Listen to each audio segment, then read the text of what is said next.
Welcome to All About Art. My name is Alexandra, and I'm an art historian, curator, and writer. Within this podcast, topics relating to art history, cultural policy, the art sector, as well as a large range of other art-related topics will be covered. Conducting critical discussions, having entertaining exchanges, or just enjoying some relaxing chats, All About Art is where you'll find it all. Join me in exploring and developing cultural discourse. Welcome to another episode of All About Art. In this episode, I sat down with Ben Luke, contributing editor and podcast host at the Art newspaper. I speak to Ben about his background and the path that brought him to one of the art world's most prominent publications. We talk about the podcasts he hosts at the Art newspaper, A Week in Art and A Brush With, how they came about, and what it actually looks like to build something from within an existing institution, rather than going independent. I ask him about the real trade-offs of an entrepreneurial approach, the perks, the constraints, and what anyone thinking of pitching a project to their employer might want to consider. We also speak in depth about his book, What is Art For? I ask him how it came together, why he chose to weave contemporary artist interviews with historical reflections, and how he approaches the art of the interview as a method in itself. Ben also shares a few of the moments from the book that have really stayed with him, which I found particularly moving in our conversation together. Thank you, Ben, for coming on the podcast. Before we dive into the episode, I want to take a minute of your time to mention that All About Art is on Patreon. We are mostly volunteer-led, but in order to cover running costs and other expenses, we make it possible for our lovely listeners to support us, ranging from £1 a month to the price of an oat latte a month, or on the higher end, the price of a Sunday brunch per month, depending on the tier you want to choose. If every person who listens to the podcast signed up for the £1 tier on our Patreon, we would be able to sustain the podcast while also having scope to produce episodes more frequently and expand our activities in demystifying the professional arts sector. So, if you want to receive early access to episodes and behind-the-scenes content, maybe you want to get some merch, or if you just love what we do and want to support us, I would be thrilled if you considered signing up. The link to the Patreon is in the show notes. And now, on to the interview. Also, thank you to our sponsors at Synergy Associates, the art world tech gurus, for supporting this episode's production at their clubhouse on Pall Mall. You can find more about Synergy and their facilities in the show notes. All right, welcome to the podcast, Ben. Thank you very much. Thank you. Can you start us off by sharing more about your background? I know that you go into detail within the introduction of your book, which we will talk about in a little bit later on in the episode. But just to give listeners more of a brief introduction to you and how you got to where you are today as contributing editor and podcast host at the Art newspaper. Well, I was an art student. I studied fine art and art history together at Middlesex University, having studied my foundation course in Maidstone. And then I went from there. My first job was the Tate, actually, and I was at the Tate, in the press office of the Tate during the opening of Tate Modern and Tate Britain, so from 97 to 2005. From there, I went to become a journalist, and I have been a journalist ever since then, since 2006, effectively, and began podcasting in 2017.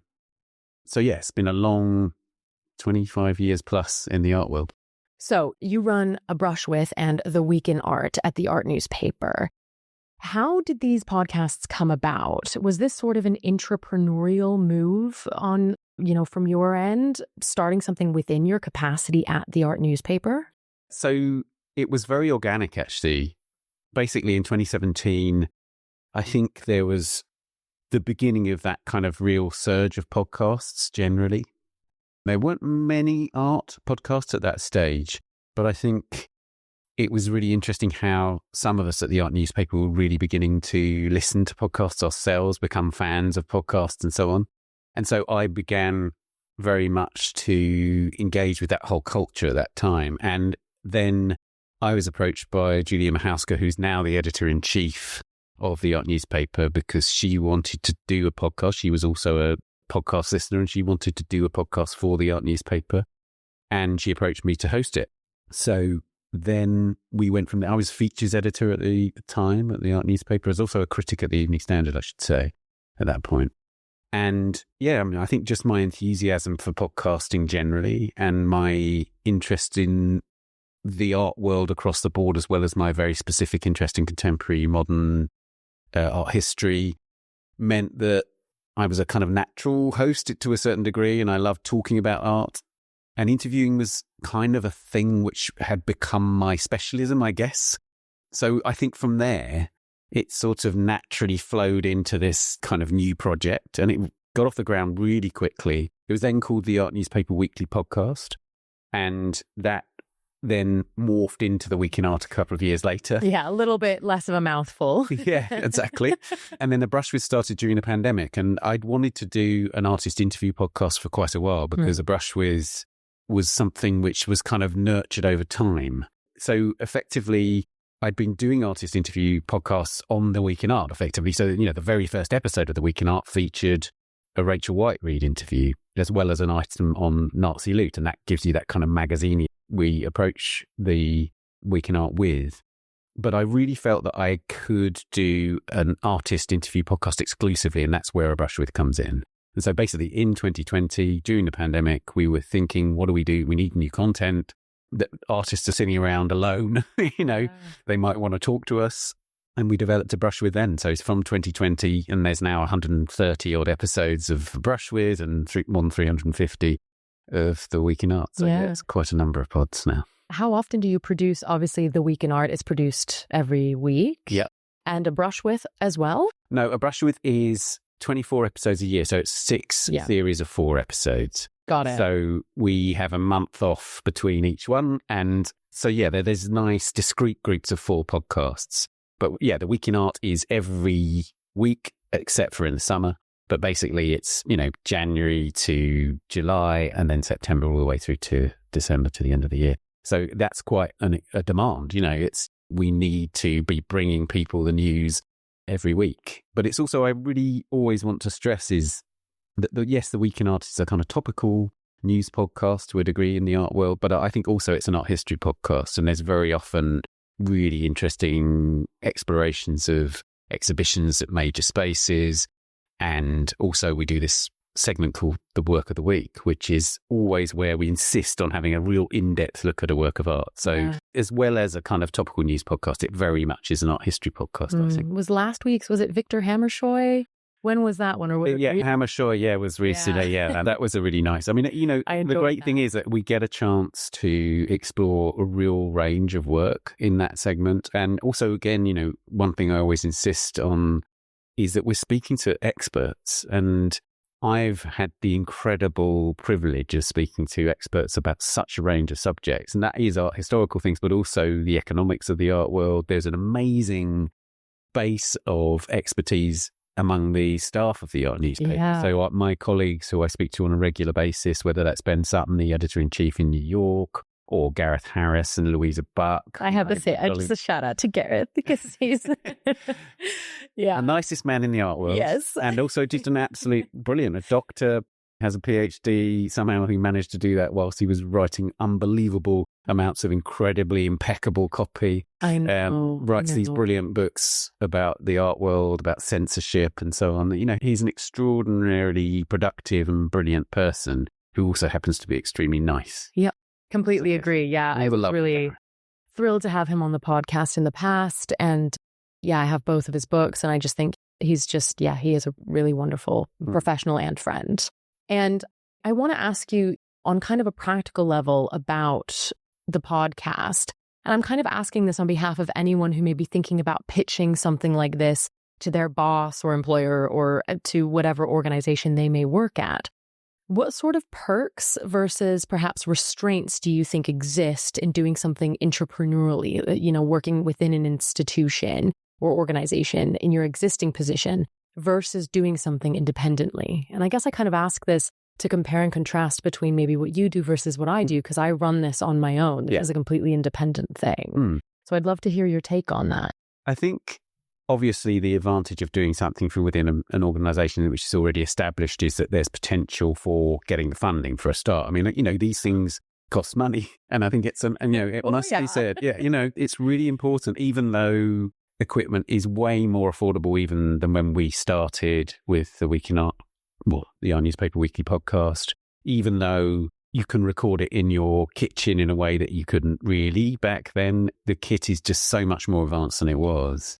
I still think you need funding to be able to do this. How, especially if it's vocational, how are you going to do this unless you are supported in some way? So yeah, it's a really hard graft, I think, the podcast work, and I think I shout out to all of those podcasters out there who are just doing it for the love of it and just trying to find their way in the world. But I would say, the advantage, of course, if you're working outside of an organization is you can do whatever you want.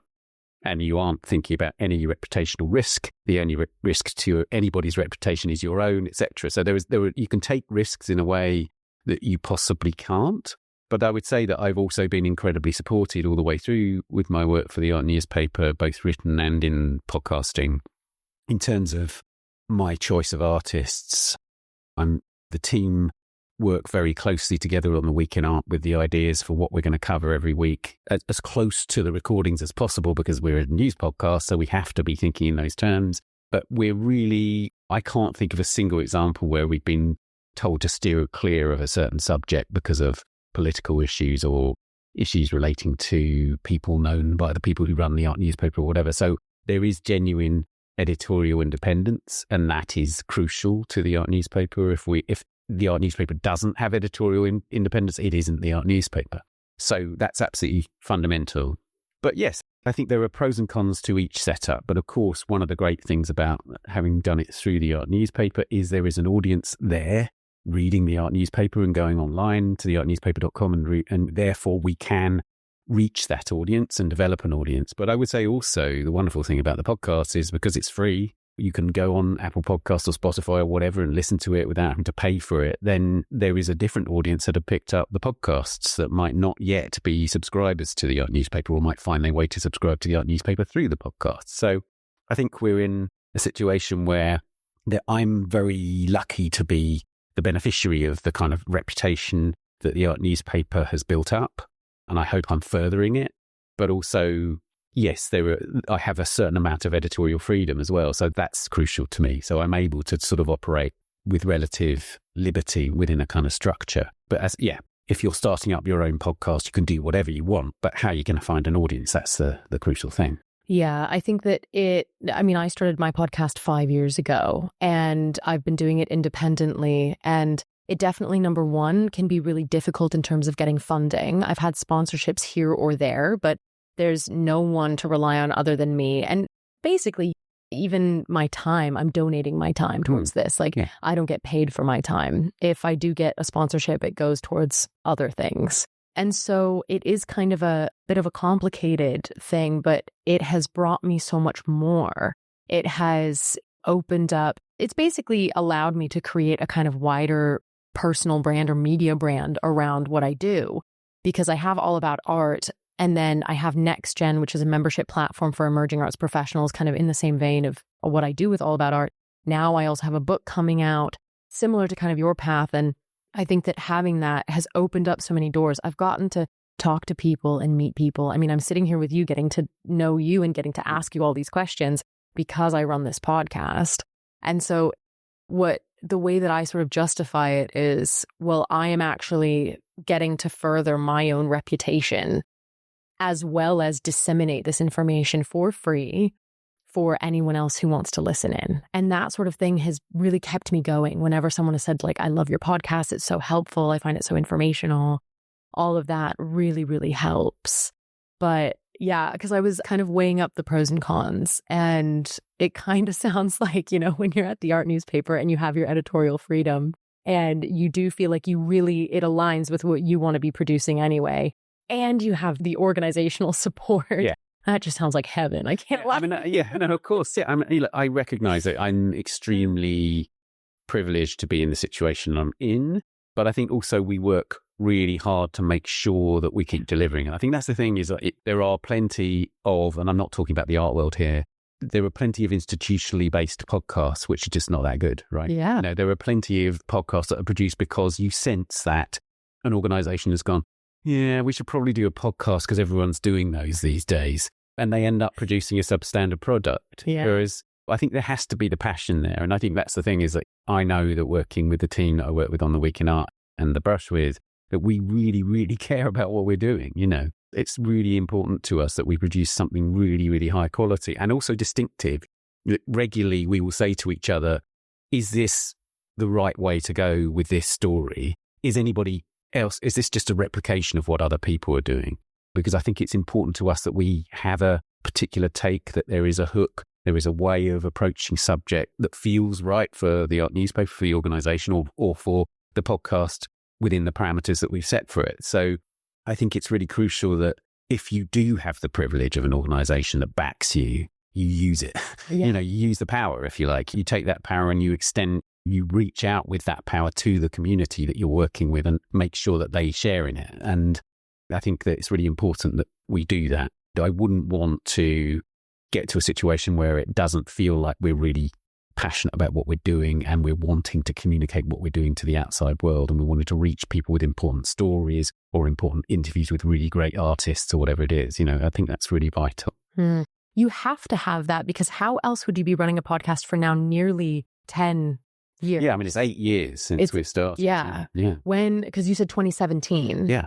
And so, and every week, except for in the summer, you wouldn't mentally be able to keep up that pace if you weren't passionate about it and if you weren't really wanting to put in a lot of work to make the product good. Yeah. And it's true. It takes so much effort. And I've had to kind of grapple with that, with being independent and me making all of the decisions. Do I increase my production? I did for a minute. I went from 1 episode a month to 1 episode a week. And I wanted to throw the microphone at the wall after a couple of months. And then I thought, okay, no, the sweet spot is 2 episodes a month for me. You know, I do like an interview episode and maybe a solo episode or 2 interview episodes, let's see. But I can't be doing it every week. My viewers also, or my listeners also, don't need to tune in that often because it did droop a little. And you kind of have to assess that, I guess, for anyone who runs a podcast or wants to run a podcast. You have to assess these sort of things. Everyone is really different. The Week in Art, it needs to come out every week. It's and there's so many things to talk about every week. It's art news. Yeah. I mean, yeah. I mean, I think that's it. And you know, really gratifyingly, the people that do come up to me and talk to me about the podcast are getting their news from the podcast. Yeah. You know, they're seeing it. The art newspaper was set up with the ethos of being a kind of journal of record for the art world. And of course, a podcast can't do that same job because we can't report on absolutely everything. But we know, for instance, we do in the middle of the Week in Art, we have a news bulletin. So we'll cover 3 things on the podcast. That might be a really hot, so for instance, it might be the Iran war, which we covered the Gulf aspect of what's going on in Iran last week. And then we might have an exhibition, you know, explored in detail where we do a tour of the show. And then, like I did with the Barbican Beatriz Gonzalez show, and then we'll have the work of the week. But then in the middle of it, there'll be 3 news stories. But I think, I think that the art world is incredibly rich, but we're trying, I think, as much as possible to try and be geographically diverse and rich, but also try to reflect different sides of the art world. So we do a lot on the art market, but we also do a lot on museums. We do a lot on conservation. We do a lot. So there's a broad range of stuff that we're covering. You know, it's really crucial to us that it is topical and that people will think they're somewhat more up to date than perhaps before they started listening, you know? Yeah. I mean, I always use it to get my sort of art world fix and to stay up to date, because even though the art newspaper, I do read the art newspaper as well. For me, getting up, going for a run and tuning into the Week in Art, it is kind of a ritual that I do, and I do it quite often. And that is such having the ability and privilege to be able to do that because of the technology that we have today is outstanding in my opinion. Like, it really just allows me to feel so much more informed and plugged in, which is ultimately my goal. It also allows you to do things, the longer form of a podcast allows you to do things that you can't hear anywhere on the radio. You know, there are fantastic news programs that can cover culture to a degree, but even they might not have the time to do 20 minutes on an exhibition or 20 minutes on a certain subject. No. And even when you compare a podcast item in terms of the number of words that's produced through a podcast item to an item that's written down, when you transcribe a long interview, you're dealing with thousands and thousands of words. And so a podcast can deliver those words to people I really prize the long form aspect of podcasts. I want in-depth items from my podcasts that I listen to, and I want to produce those for people so that they do feel that when they're listening to us talking about a certain subject, that they're getting something in-depth about it, that they're getting a pretty rounded view of it. And again, rounded is important. We're never going to be able to satisfy every taste in terms of the full roundedness of a topic, but we do try to take a neutral position on certain subjects and to bring them in a kind of in-depth way which covers lots of bases to the audience. It's a really fascinating process to do that for the art world, and it's really great to know that there are people out there listening that are getting from it exactly what we hope they would. Oh, yeah. On that note of transcribing interviews, for example, for my book, I didn't transcribe podcast interviews. I went and did the interviews separately, but I did them as if I was sitting down with someone recording a pod, and I transcribed those.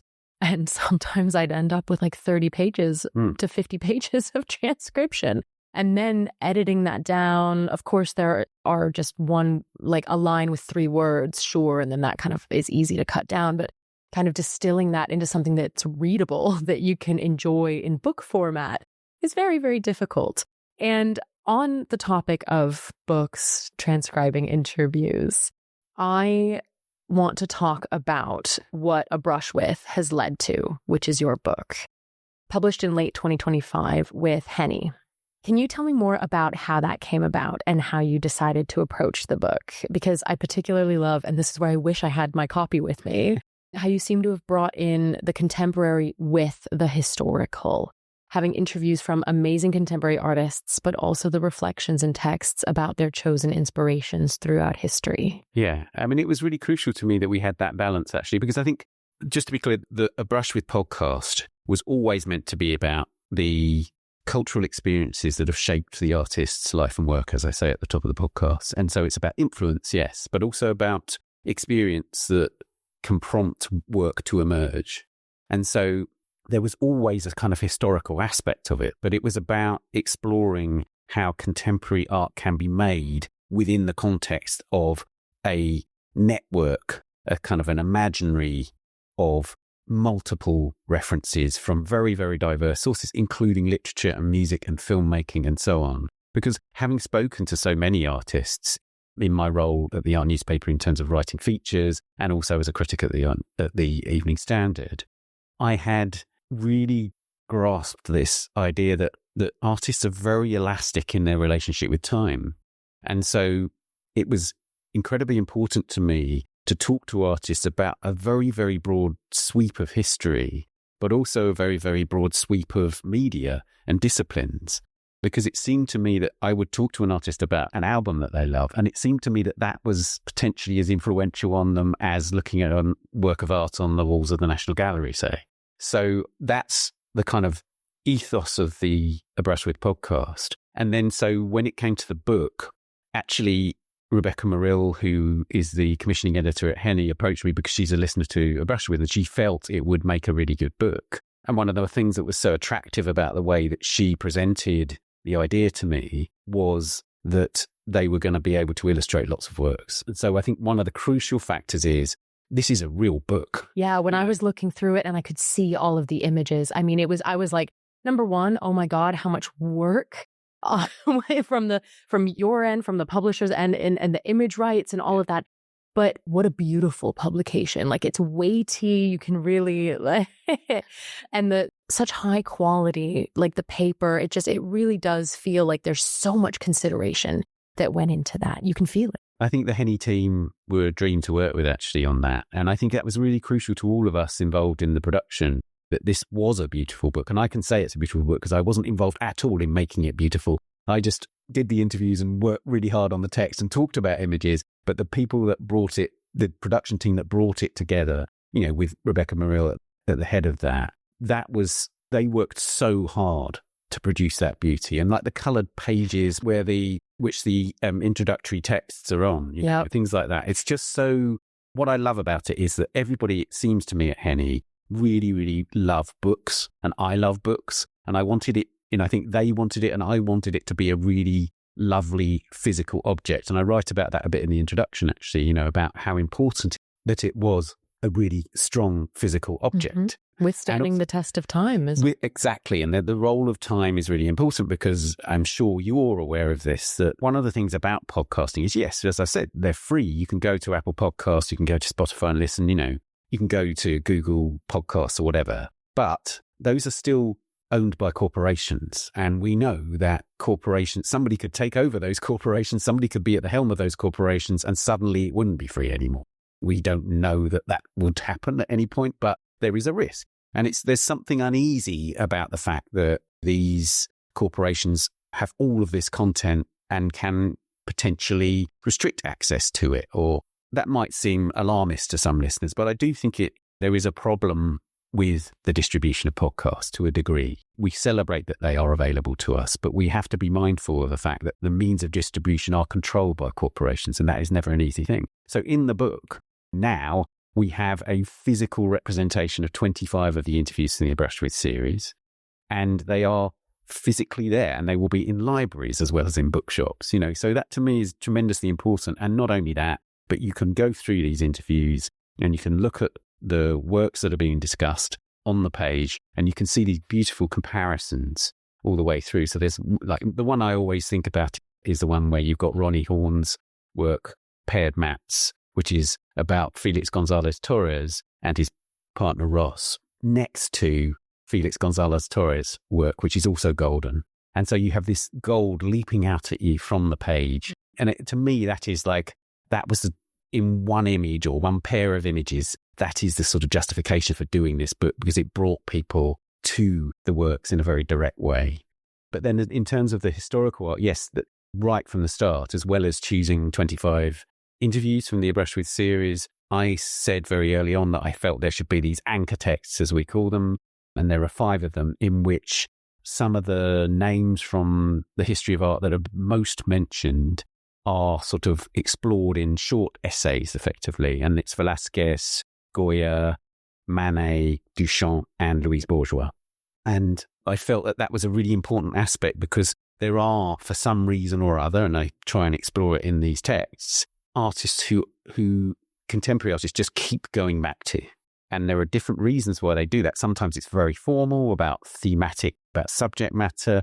Other times it's about a kind of position that the artist takes, about how somehow they're influencing other artists in a kind of moral way. That way that they've behaved as an artist is tremendously important. So I wanted to explore that nature of influence across time. And I think one of the really lovely things about the book is that you have 5 interviews and then an anchor text, and there's this nice flow through the book. Interestingly, there are also questions like that which are met with, I have nothing on my studio wall. And it's precisely because they don't want that sort of influence to become too directly impacting on them. So you can get a situation where an artist has a blank studio wall. They don't want anything up except their own work, because there might be too direct a connection. They might start calling on that artist's work when they don't want to have the influence be too apparent. So yeah, you get a full range of responses. And that's, again, a really lovely thing about having 25 of the interviews, is even to the question that ends every interview and is the title of the book, what is art for? There's a real range of responses to that, from single words to really quite lengthy explanations of why artists feel art is important. So I think that's the lovely thing about the podcast, A Brush With, and also the book, that you get a sense of the breadth of artists' thinking. And I'm aware that, now with 130 episodes of the podcast and these 25 in the book, that there's an element in which this is an oral history of our moment. There are really major artists who I've been, incredibly lucky to speak to, who we're getting a sense of the things that they're thinking about here and now.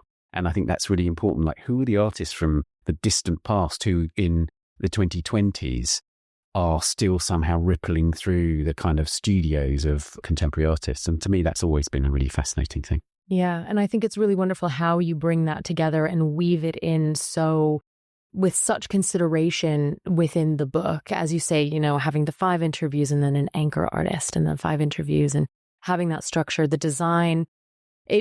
As someone who's now gotten into books more, I've always been an avid reader and writer, but never an author up until now. And so understanding that process, and then I bet it was amazing to see the proof of your book for the first time and seeing it. It was amazing. Wow. one of the things to say is just so many words, and you'll know how many words? Well, I mean, it's many, many thousands. It might be something like 200,000 words. Okay, that's more than mine. Mine's 85,000. There you go. So which I think is almost like kind of good length for a novel. That sort of length. Yeah. But I think, so it's 25 interviews, and they are all quite, we take part of the interviews, just to be clear, that it's the part of the interview that begins with the standard questions that I ask all the guests on the podcast. So the podcast consists of a sort of opening section, which is about a third of the interview, which is very, very specific questions about their work. And those don't feature in the book. The book focuses on is where I begin talking to them, asking them all the same questions, which begin with who was the first artist whose work you loved, and then ends with what is art for? But talking about the proofs, it was an amazing process because there were just so many thousands of words, and you're always juggling, how is this consistent with that? And also little things like, we don't speak in sentences. Humans don't speak in sentences. We speak in basically a continuous flow of information punctuated with the word and. And so one of the things that you have to do is very carefully construct the replies in a way that's faithful to what the artist said, by putting in full stops and by putting, is that a full stop? Is that a dash? Is it a semicolon? And that, you are literally thinking about every single interview. When you think about how many hundred thousands of words there are in there, it was an extraordinary process to bring it all together. But also, sometimes a half sentence can set up the rest of the answer. So you look at half a sentence with, where an artist gets halfway through and sort of trails off, and you think, well, do we keep that? Is that important to the next bit that's coming? Or do we cut it out because it's half a sentence? So you would not believe the detail in which we looked at these texts. Unfortunately, I do believe. Unfortunately, I might be one of the only people who can sit here and say, I know exactly what you are talking about. I feel your pain. I feel your pain so deeply, like sitting. And I remember when I was transcribing and editing the first couple of interviews for Working in Art, the first couple of interviews that I edited, I don't think I did a very good job, and looking back, it's like, okay, I edited over 30 interviews. So obviously the last interviews that I had edited, I knew what I was doing. I had a really good feeling for how to get their voice, how to, really make them come across on the page. But the first couple of interviews, I left way too much in.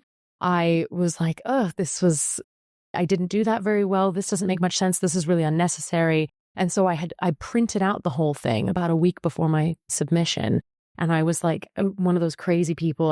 Do you know that meme of the character from, I don't even know what show it is, but he has like a bunch of papers on a board and red string, and he's like looking at, that's how I felt a week before my submission deadline.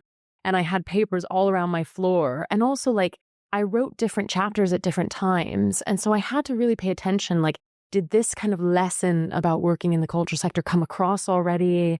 Am I repeating something here? Where do I kind of see the flow going in terms of like what people are going to be learning from these people?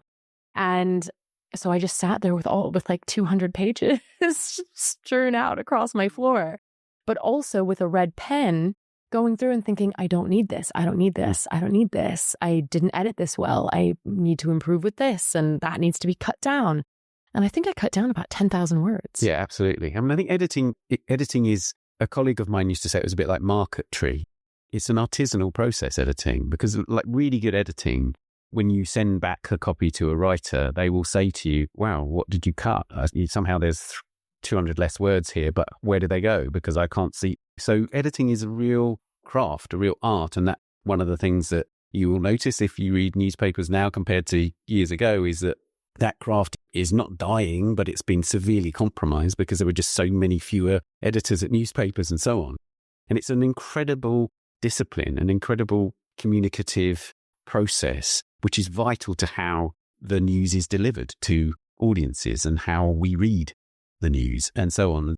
I'm, having been an editor in the past and having worked so hard on copy, editing my own copy and also editing the work of others, I am utterly reverent of editors who, proper editors who go through copy and make it legible and clear and perfect for the writers that they're working with. And it's an art which is under threat. So yeah, I think when you work on a book like that, you really do appreciate what editing can do in this, and it's a power.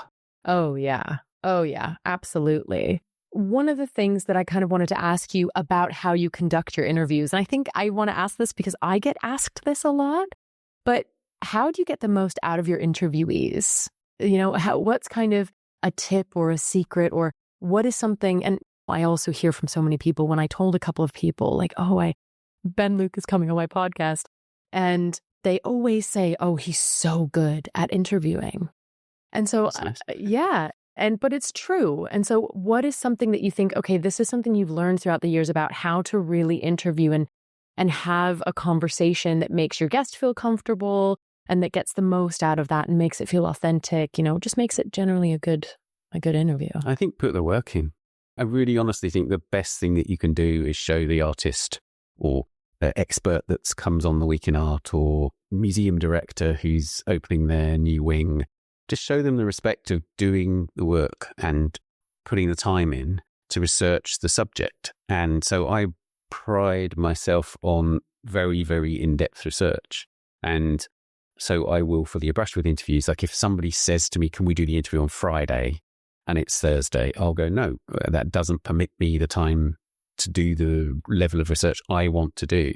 So I will make sure that I put in a couple of days of research, because it's absolutely crucial to me that when I'm there in the moment talking to the artist, that I can somehow call on a depth of knowledge that will help that conversation flow, and that will, you know, so if an artist brings up a certain topic, I can call on something that I know is there to respond to that point with an example from their practice or an example quote that they have said in a previous interview or something. So it's really crucial to me that I'm incredibly well researched, and that when I'm in that interview situation, I feel confident that I can conduct a good conversation. But also it's just like listening, you know, it's as simple as that, isn't it? It's about sitting there and hearing what they say.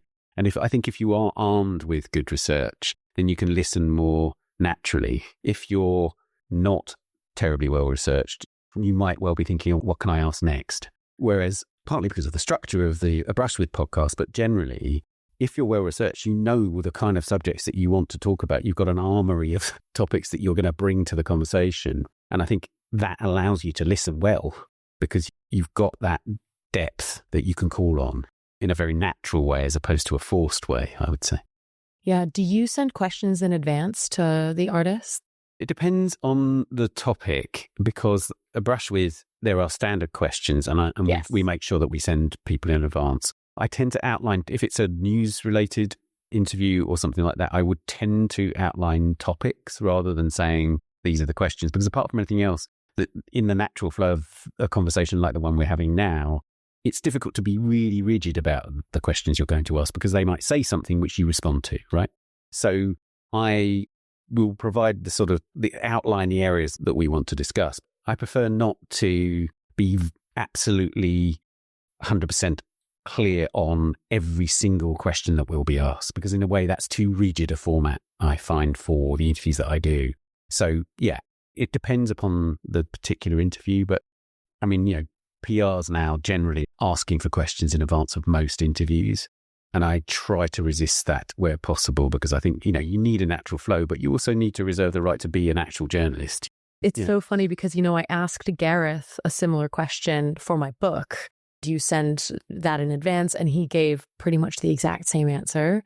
It's completely understandable. I mean, I always send like quite a rigid, like I spell out the questions and I make it but I jump around, and sometimes I don't ask half of the questions and sometimes I ask other questions. It's just sort of to give people an idea, like, okay, this is what I am going to ask, especially like, so Gareth is a brilliant investigative news journalist. Yeah. And I think it's really important for him not to reveal all the questions, because then you can't ask a difficult question, which needs to be asked to certain people. He said that he always leaves his difficult question for the very end. Of course, that's standard journalistic good practice. Yeah. I mean, I think this is the thing, is that I'm a journalist. You know, I come from journalism. I mean, I come from art history, but I also come from journalism in terms of my writing. And so I think that's one of the things. There are certain hard-won, but also sort of hardwired processes that are in you when you're a journalist that you stick to, because they are good practice. Yeah. So there's still an element of me which is very much a journalist, as well as, I think, a kind of art historical interviewer.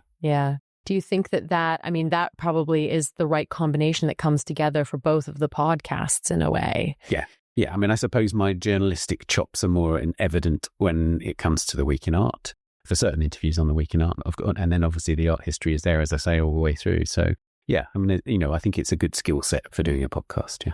One thing I do want to ask is, how do you choose, like, do you sit together with a team and then you kind of brainstorm, okay, this is what we're going to do for the Week in Art.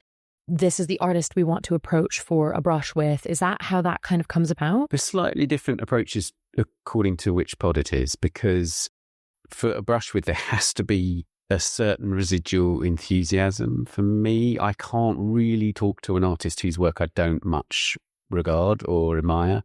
And there are very many really, really well-known artists who probably will never be in a brush with guests just because there's nothing in their work that I feel I want to talk to them about, or that I have a particular enthusiasm about. And I say in the book that this is an enthusiasm project. I'm a critic. I spent 15 years being a critic at Evening Standard before I left.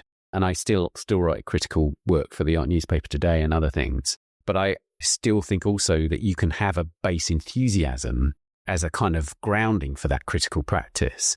And so a critical viewpoint is fundamental to a brush with. So there are artists that I just don't have the base enthusiasm, I think, that would make it for a good brush with interview. And so therefore, a brush with is broadly chosen by me. Some people will suggest people or point out to me that somebody's got a show coming up or something like that. And there will be an element of collaboration, but mostly a brush with is chosen by me. Then the Week in Art is very much a team. Yeah. So it's very, very directly wired into what the art newspaper's reporting on. So, for instance, this week, I'm about to do an interview with somebody who is reporting on the Iran situation.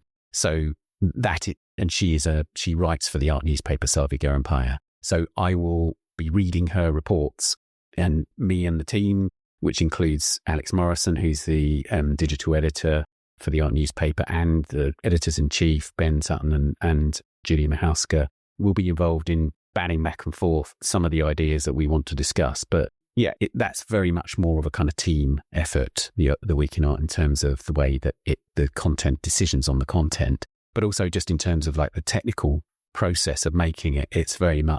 It's me and David Clack, who's the producer, who's literally recorded pretty much everything we've done, certainly edited everything we've done. And we make it together. And then the final editing process is me and the teams. So there is always a producer listening to each episode of the podcast, because I can get too close to something. So there needs to be another pair of ears listening in and making sure that sort of facts are straight and there's not sort of weird technical things. So yeah, it's a team effort in terms of listening to both of them, but in terms of the decision making, very much the Week in Art is a team, really very much a team effort. Yeah, I think that's really cool and kind of something different to what I know. And so hearing that it kind of opens my eyes a little bit more to what a podcast can also be and what that can look like. And it gives me a little bit more insight into whenever I'm listening in to understand how much goes into it, which I think I kind of knew already, because looking at the structure and how it comes together and how much information is in there, and the fact that it comes out as frequently as it does, there must be, multiple voices and multiple people in that. And it's a really reputable pod with a lot of, as you say, fact checking, making sure these things are correct. And that just also builds trust immensely in your listenership too. Absolutely. Yeah. I mean, trust is crucial. Yeah. And I think it's about trust in the delivery, that that what you're delivering is factual, and therefore that the listener can trust you, but also trust in the organization underpinning the whole thing. And that's one of the great things about the art newspaper, is it does have a really good reputation. It is a well-trusted organization, and that's because the journalists are so brilliant and also so fair. My colleagues are tough, and they're the best in the world at what they do in terms of investigative and news writing for the art world, but they're also incredibly fair. They will not pull punches, but they will be fair to everybody as much as they possibly can. And of course, there will be, reports inevitably will get people's backs up because they're often dealing with really tricky stuff. But, I think that one of the great things is that, I am lucky to benefit from the great reputation that my journalistic colleagues have at the art newspaper. Oh, yeah. It's the kind of the newspaper that I have the most respect for, and the one that I will always go to time and time again. But I have my penultimate question for you. And I kind of want to bring things back to the book because I just think it's such a special thing. What are maybe 2 or 3 highlights from the book? Lessons perhaps that you took away from the interviews that stayed in your mind, or things that you learned from the other essays or research that you conducted? What are maybe 2 or 3 things? Okay, so I think one of the interviews in the book that means the most to me is the interview with Phillida Barlow. And it was the very last interview she did before she died, actually. And Phillida is an incredibly special artist to me. She was an artist I interviewed very many times, actually. And I think just as an exemplar of somebody who explains art in an absolutely extraordinary way and is so deeply connected to the thinking and making around it. If the A Brush With podcast is about anything, it's about artists and their minds and their thinking and their making. And she sort of embodies all of that so powerfully. And the way she talks about so many different subjects in that, from Velázquez to Duchamp and others, and also the experience of making, the physicality of making, that to me is so special. And to have that written down, have that documented in the way it is in the book is really special to me. There's also like really emotional bits in the book, I think. There's a bit where Judy Meritu talks about Juan de Pareja, which is a painting by Diego Velázquez. And Juan de Pareja was an artist, but he was an enslaved man who worked in Velázquez's studio. And in fact, Velázquez signed his manumission papers when he was in Rome painting that extraordinarily famous portrait of the Pope Innocent X. He also painted Juan de Pareja in Rome on that same trip, the man whose papers for manumission he had just signed. And that to me was one of the most amazing bits of the book, because Judy talks about what it means for her as a person of colour to confront both the work as a physical object and all its extreme mastery and perfection, but also what it means to look at a work in which an artist, a white artist, is depicting a man of colour who is enslaved in his studio or has been enslaved in his studio. So the way she talks about that I found tremendously moving, and it connects directly to the way she answers the final question about what is art for, about what art can do for us and what it can mean in our worlds when we're looking at something like that. And then also it's a book which does contain moments of joy. And, I would say that the interview with Ragnar Kjartansson is just a wonderful, joyous interview from start to finish. He is a joyous human. He makes art that can be really joyous too. And so there's elements of real, I remember laughing out loud as I read through the transcript again. And I've heard those interviews loads of times, and still, Ragnar brought a smile to my face. So I'd like to say that, that I think in the answers that I've just given you can get a sense of the fact that actually, as well as being an art historical exercise, as being a representation of contemporary and historical art, it's also about human emotions. Art ultimately, whatever else it's doing, is tapping into so many of our fundamental human qualities. And that can be our physical lives and our bodies and how they respond to the world, but it also can be about how emotionally we are engaging with our surroundings. And I think so much of that is in the book in so many extraordinarily different ways. Yeah, really, really beautifully said. And I think that when you end up, I guess on the one hand, having the privilege to write a book like that, but on the other hand, spend hours and hours and hours of time and mental energy in researching and putting something like that together. It's kind of balancing that of, yes, I'm really lucky to have written a book versus do you know how much work this was to put this together? But I think it's exactly that sort of thing that enriches you as a person, as an author, when you get to delve so deeply into these themes that you're exploring within your book that end up really coming out in such passionate ways, both on the page and off the page, as you were just speaking about it now. But Ben, in the interest of time, and I know I've kept you here for nearly an hour, a fun question to end the episode that I'd like to ask all of my guests, come rain or shine, hell or high water. If you could pick one artist from art history to have dinner with, who would it be and why? I'm going to do something which I always laugh when artists do this to me on the A Brush With podcast and give you 2 answers. I'm sorry. Okay, so I think if push comes to shove, it would be Henri Matisse. And that's partly because I'm working on a Matisse project at the moment and I'm obsessed with him. I was always obsessed with him, but I'm particularly kind of immersed in Matisse world at the moment. And he's just such an extraordinary figure who, straddles such an extraordinary long period of time from the end of the 19th century into the, middle of the 20th century, and produced work relentlessly. And I'm particularly looking at a period of his work now, which is after he nearly died. So he nearly died in 1941 and then lived for another 13 years, thank God, because in that time produced some of the greatest work, to my mind, that has ever been produced by anyone ever.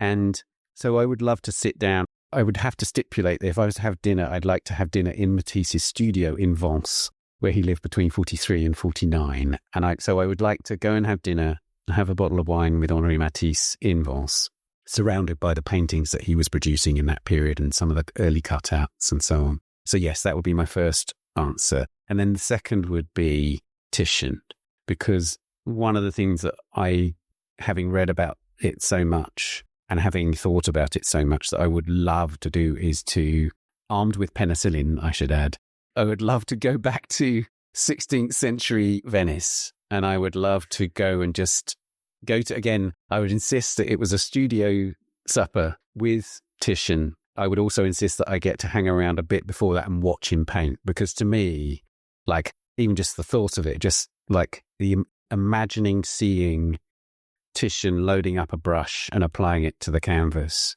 you know, I cannot imagine how extraordinary it would be to watch that. And of course, like, there will be people listening to us going, well, it would just be really perfunctory. He's doing what every painter ever has done. He's loading up a brush and putting it on the canvas. But knowing the results of that process over an enormously long period of time, and how much they have moved me over so long, and how stirring they are, and how much massive influence they have had ever since, to see him at work would be beyond the realms of amazing. And so, yes, I'd love to sit down. And I also think Titian had such a rich life that I'd love to sit down with. It would be great to sit down with him in something like the 1560s, when he's relatively old already and had such an extraordinary life, and the most powerful artist in Europe, other than probably Michelangelo at that time, and just sit there with him, talk about his experiences, share in what would probably be a very luxurious dinner, because he was a very wealthy man already by that stage. And spend some time with Titian in his studio. That would be wonderful. Amazing, Ben. Thank you so much. Thank you. And that is it for today on All About Art. If you enjoyed this episode, please leave me a rating or a review, as it helps more people discover the show. Also, feel free to share with your friends, or if you share on social media, tag me and get in touch. Thank you so much for listening.